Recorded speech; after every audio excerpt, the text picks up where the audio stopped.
Hello everybody, we're going to take a first look at the ASICS GEL-Kayano Lite, a brand new model from ASICS that falls in the light stability tradition of the Kayano, but with a completely new kind of construction. So it's a $160 shoe.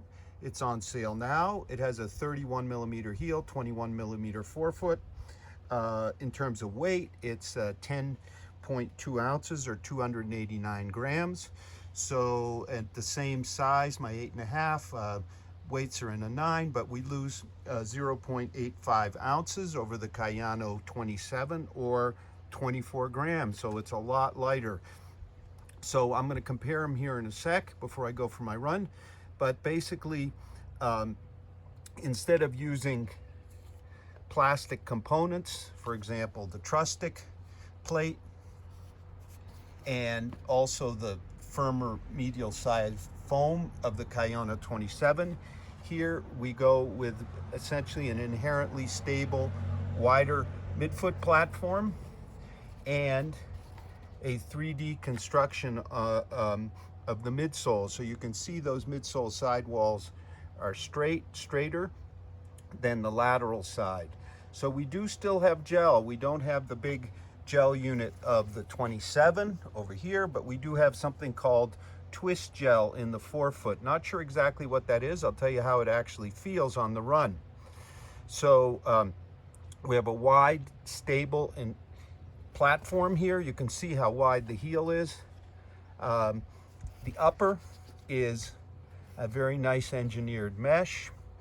There's no booty tongue. There's lots of plush comfort here. Going to try them on and tell you how they fit. There's also a really good sustainability story here. We have an eco-friendly upper. The flight foam here, it has eco content, recycled content. We have the upper being a recycled poly, but basically 80% of the shoe is recycled. Talk about fit in our Kayano Lite. Certainly true to size, no problem here.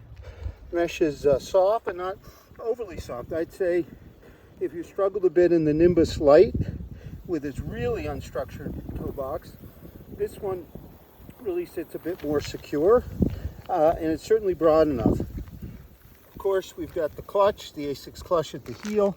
Everything's super well held. I would say the laces seem to tie below the padding.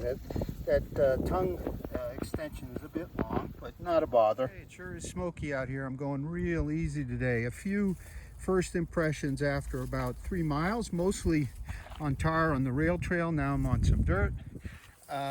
Definitely a very well cushioned heel. Remarkably little shock transmitted or vibration. Both the flight foam here, which isn't the softest of the flight foams. I don't think it's as soft as a Nimbus Lite, but especially this geometry really give you a stable, super well cushioned heel. Our forefoot at 21 millimeters is quite agile, and you've got a 31 millimeter stack height here, so that's even 2 millimeters more than, say, a Hoka Clifton or a Rahi. So it's a big stack at the heel, and a 21 millimeter with that gel twist, which seems to be working well, so you get that agility. Now, it is a stability type shoe, and most of the stability here comes from the geometry of the midsole on the medial side. You will notice some stability there. Not at all the same kind of shoe, but it reminds me a bit of the kind of stability you get out of a Kinvara from Saucony, the vertical sidewalls. Now, the outsole, tons and tons of thick rubber here. And I think in combination with this kind of soft but not super soft midsole with some bounce to it, it keeps things stable, but it also gives a bit of more response. The forefoot outsole reminds me a bit of the Saucony Ride 13 in that sense, although we don't have quite as flexible a shoe here. So the broad waist and the sidewalls are really felt. So what might it be good for? Well, it would be a great long run shoe for any kind of runner, neutral or stability oriented. You will be comfortable and stable the whole way, and at 10.2 2 ounces or 289 grams. It's certainly light enough for all the cushion. Of course, your stability runner who's used to the Kayano 27 will find a very stable ride here, but a different one. There's less sense of the firm dual max wall that you have in the Kayano, even though it isn't really that noticeable. And one thing you'll notice for sure is not having the truss stick plate, which, you know, again, not obnoxious, but this just provides a smoother, flatter platform. I'm also running in the Arahi 5 from Hoka, which rides more traditional, even a bit more neutral, and is a lighter shoe. We'll be comparing even more. So, a great new option in the Kayano line, some light stability without all the plastic bits, tons and tons of very vibration absorbing cushioning here that isn't overly mushy because we have lots of firm outsole in the mix. So this is a great new contender from ASICS in the daily training category with a touch of stability. Okay, I'm back from my run, and I'm going to say, as I said before, because I came down a nice half-mile long downhill, that this is one of the most cushioned of shoes I've run in this year, particularly the heel. Boy, is it stable and is it well cushioned. It's a little heel heavy, but you do get, and it's starting to get some flex, you do get a good nice toe off from the front, which, and the 10mm stack.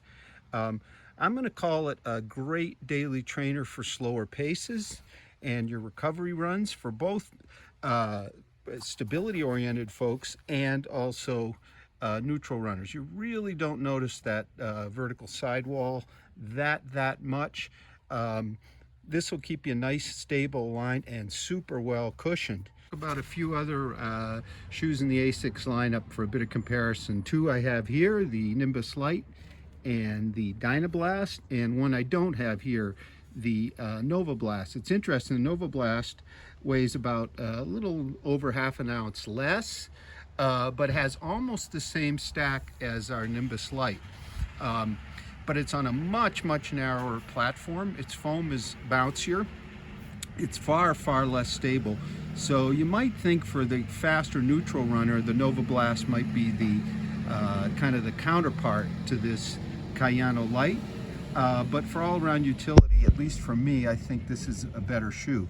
Now the Nimbus Lite here weighs about half an ounce less.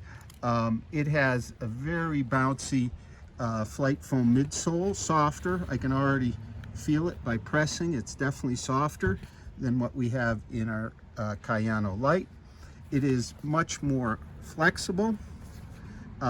Its toe box is really quite unstructured. Didn't hold me nearly as well as what we have here, even though they're very similar. So the Nimbus Lite, think of that as your kind of fast fun shoe.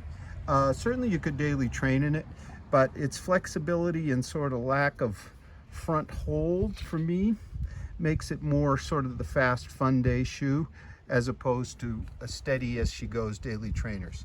Finally, the Dynablast, considerably lighter, almost 2 ounces lighter. It has the flight foam blast, same as in the Novablast.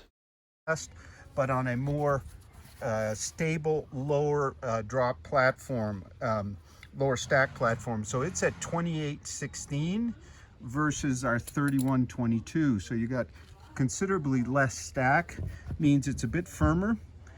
Definitely has that flight foam blast. The uppers are actually quite similar. I do think the hold on the Kayano Lite in the forefoot is a little better than the little bit looser fit of the Dynablast. It gets its stability really from its lower stack. It's an 8mm drop shoe, whereas we're a 10 here with our Kayano Lite, and our Nimbus Lite is a 10, same as our Kayano Lite. So we're going to have our full multi-tester review real soon of the GEL-Kayano Lite. It's $160 and it's on sale now.